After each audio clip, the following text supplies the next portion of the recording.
This is Sideline 85 with Bob Kessling, Paul Newboff, and Bobby Scott. Brought to you by True Value Hardware Store with 31 area locations.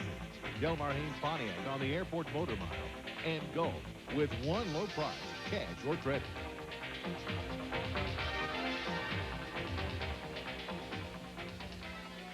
Good evening, everybody. Welcome to Sideline 85 on a very important Friday night for high school football players because the state semifinals are this evening.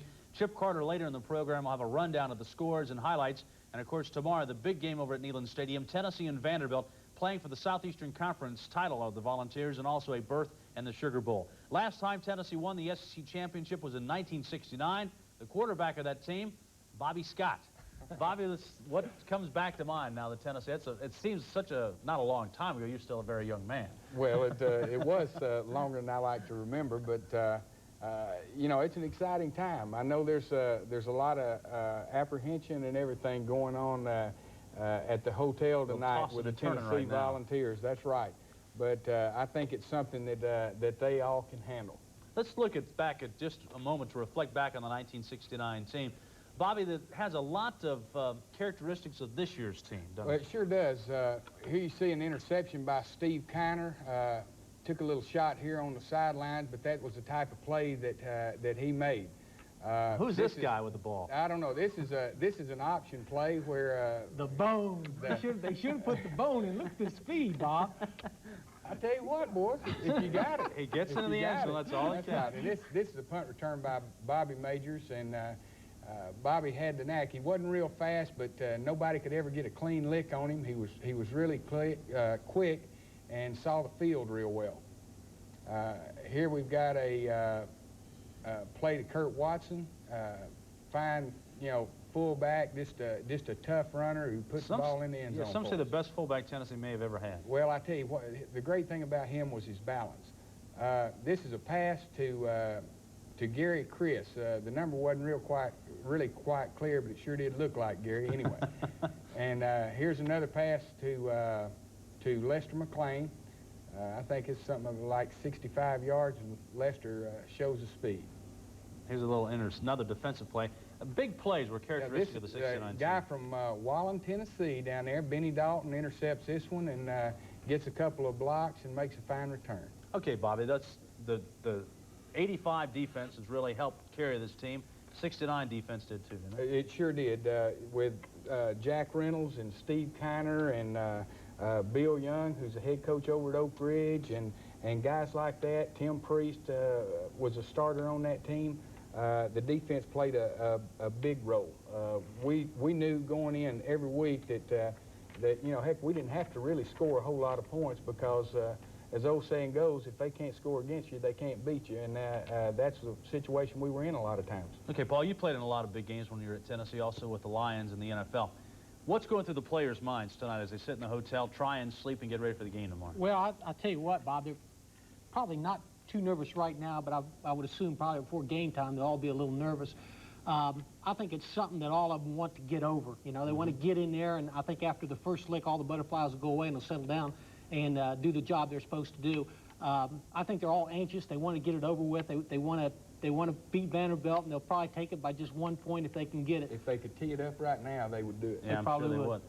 The keys tomorrow in the game, Tennessee's defense got to play well again, don't they? Well, yeah, the defense has got to play well again. I think that one of the keys, too, is, Bob, is going to be turnovers. I don't think Tennessee, although they haven't turned the ball over that much this year, they can't afford to do it against Vanderbilt. That'll be one of the things. I think the kicking game will have to come through for us. And, of course, you know, the offense will have to play well, too. All right, Tennessee last week beat Kentucky up in Lexington. The Vanderbilt Commodores had last week to scout Tennessee and get ready for the Volunteers this week. Bobby, let's talk about the offense of Vanderbilt especially. They throw a lot of things at you, don't they? They're second in passing. They're ninth in rushing. In their passing game, which they'll probably pass 75 or 80% of the time, they give you a lot of different formations, and they'll use a lot of motion to get into those formations. They like to use a lot of flood patterns. They'll use 3 receivers out on one side. If they get man coverage back on the tight end, then they'll go back over to him. Their leading receiver this year has been Everett Crawford, but we understand that he will be out this week and not be able to play, and Carl Parker will take over for him. Here you see some of the plays that they like to run. You see 3 wide receivers out this side. They just took the Crawford up there and hit him with a pass. Here you see a little screen pass that can turn into a big play. You know, with Crawford being out, it's going to hurt him, though, doesn't it? Well, I think it'll hurt them, but still, you know, you get anybody out there and get them a couple of blocks, you know, and they can make a big play out of it. So the defense, Tennessee's defense, is going to have to play tough. This is their tight end, Pop. He's 6'6", 245, and a big target. They like to use, as they did here, a screen. Yeah, he should be able to play tomorrow as Tennessee goes up against the Commodores. Paul, defensively, Tennessee blitzes them, throws a lot of things at them. Can they get burned by the quick little screen passes and the short little dumps? Well, yeah, especially like Bobby said, on a missed tackle. I think that'll hurt them more than anything. In the film that I've seen of them, Bob, they really don't try to throw the ball long. It's usually the short stuff. And from what I see, they usually try to flood a zone or get 3 receivers to the strong side or to the weak side and dump it off to the free man. Defensively, they don't have a lot of depth. They got a couple of good skill people to start things off with. Right, Bob. They have a lot of ball players who've been playing for a long time. A lot have been playing since they were freshmen, but they're really just about last in everything. They're giving up 429 yards per game. Their big gun is probably their left tackle, number 90. It's Steve Wade. He's probably an all-conference type player. Right here, you see David Warren come in and make a nice defensive sack right here. Basically, they play a 4-3, and they don't just try and stay with you. That's right, Bob. And another outstanding player is what they call their Falcon linebacker, and he's the linebacker to line up on the usually the slot side or the strong side, and he makes a lot of big plays too. You know, like I said, Bob, they've given up 32 touchdowns this year, and I don't think Tennessee's going to have. I think Tennessee will pretty well do whatever they want against them. To be honest with you, simply for the fact that they don't have much depth, they're last in just about everything, and I don't think Tennessee, as long as, like I said earlier, if they don't make a whole lot of turnovers and mental mistakes, I don't think they'll have any problem at all. And Bobby, the offense hadn't made many mistakes all season. That's right. They haven't given up very many turnovers. They haven't given up very many fumbles. They fumbled the ball some, but they've been fortunate enough to recover them themselves. It's right at their feet. They just fall on it. That's right. I think really, you know, Tennessee's got to go out and just do what they've done the last 2 weeks, and everything else will take care of itself. You know, the thing you want to guard against is looking past, you know, this final game. VANDY has not had a whole lot of success this year, but on any given day, anybody can beat you. That's for sure. So, you know, Tennessee's just got to remember that, you know, Saturday at 12:30, they've got to have it strapped on. Now, of course, we got our thoughts about what we think about the game, but what do the players and the coaches think about it? We got their reactions, starting with UT coach Johnny Majors, his thoughts about the Vandy rivalry. From my standpoint, I try to convince our players that the Vanderbilt rivalry is a traditional rivalry. It's one that is heated. They always play their best game against us, and I know from experience as a player and as an assistant coach at Tennessee, and having been in the rivalry for 8 years prior to this as head coach, they always play their best against us, and we've had some very exciting ball games.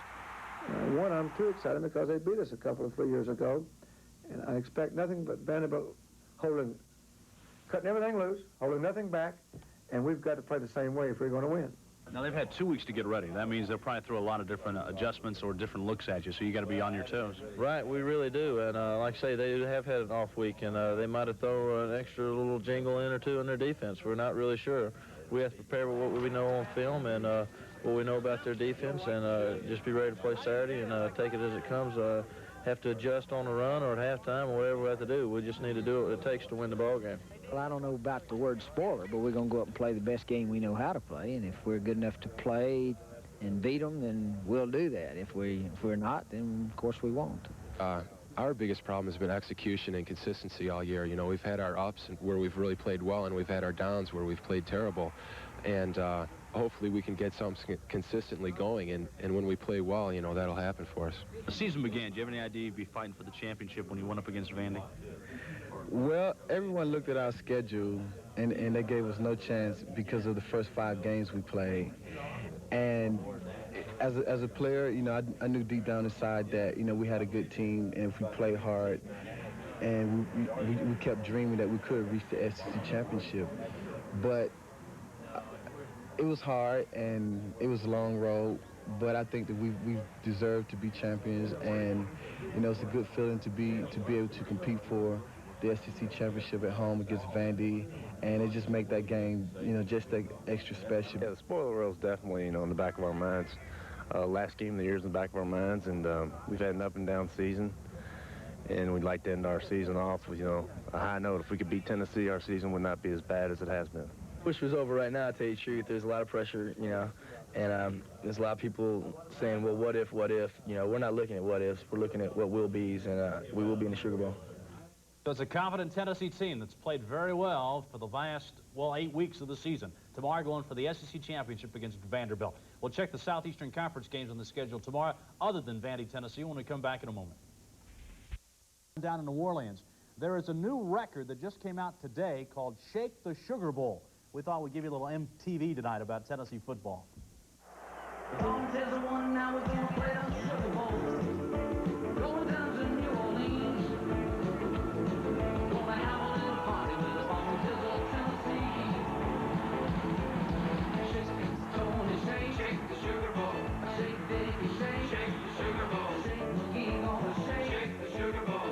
Shake on Dale, shake the Sugar Bowl. Gonna have a little party with the volunteers of Tennessee. Gonna have a little party with the volunteers of Tennessee. Sugar. Take it on, Fred. Shake the Sugar Bowl. Shake the Sugar Bowl. Shake the Sugar Bowl. Shake the Sugar Bowl. Orange. Might be a gold record if they win tomorrow. Bobby and I did a pretty good job with the music, didn't we? The backup singing was great. One final thing before we get out. This week, the Heisman Trophy is being voted on. This is a ballot. I get a chance to vote for the Heisman Trophy. This is a close-up look at it. We get to vote for 3 guys. Who should I vote for? I'm going to say Chuck Long. I think he's proved that, you know, that he has produced this year, and I still don't like Bo Jackson not playing when when the going gets tough. Do you think so, Paul? I got to go with Bo. I think he's pretty well set all kinds of records, and he might have went down a couple times when it got tough, but he's also come through when it's gotten tough. All right, this is tomorrow's game. Tennessee against Vanderbilt. Does Vandy have a chance? You know, if you step on the field, you've got a chance. Tennessee's got to go out there, like I said earlier, and do what they've done in the last 2 weeks, and make sure that they don't take Vandy too lightly just because of their record. I don't think they will, but they got to strap it on and play every down. You think so, Paul? It's going to be completely one-sided, all Tennessee's. All right, we'll see you tomorrow. Tennessee goes for the Sugar Bowl tomorrow at Neyland Stadium. See you next week on Sideline 85. Sideline 85 with Bob Kessler, Paul Newmoff, and Bobby Scott has been brought to you by True Value Hardware Stores with 31 area locations. Delmar Haynes Pontiac on the Airport Motor Mile, and by Gulf with 1 low price, cash or credit.